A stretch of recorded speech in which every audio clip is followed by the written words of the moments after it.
صرف ایک رفع الیدین پر اتنا پوچھ لیں کہ یہ سنت ہے یا واجب ہے یا نماز کا رکن ہے۔ مفتی صاحب، صرف رفع الیدین کی بات نہیں ہے کہ رفع الیدین آپ نہیں کرتے تو آپ کے پیچھے نماز نہیں ہوتی، وہ بات بھی ہے کیونکہ آپ نبی علیہ الصلوۃ والسلام کی سنت کی سراسر مخالفت کر رہے ہیں، کیونکہ نبی علیہ الصلوۃ والسلام نے اپنی زندگی میں کوئی ایک نماز بغیر رفع الیدین کے نہیں پڑھی، اور آپ کی ساری نمازیں بغیر رفع الیدین کے ہوتی ہیں،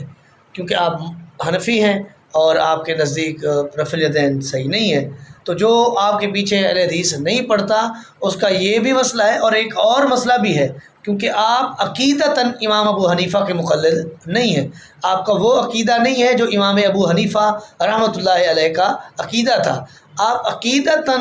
مقلد ہیں ابو الحسن اشعری ماتریدی کے، اور ماتریدی جو عقیدہ ہے وہ نبی علیہ الصلوۃ والسلام کے بیان کردہ عقیدے کے منافی ہے، لہذا جس کا عقیدہ واضح نہ ہو اس کے پیچھے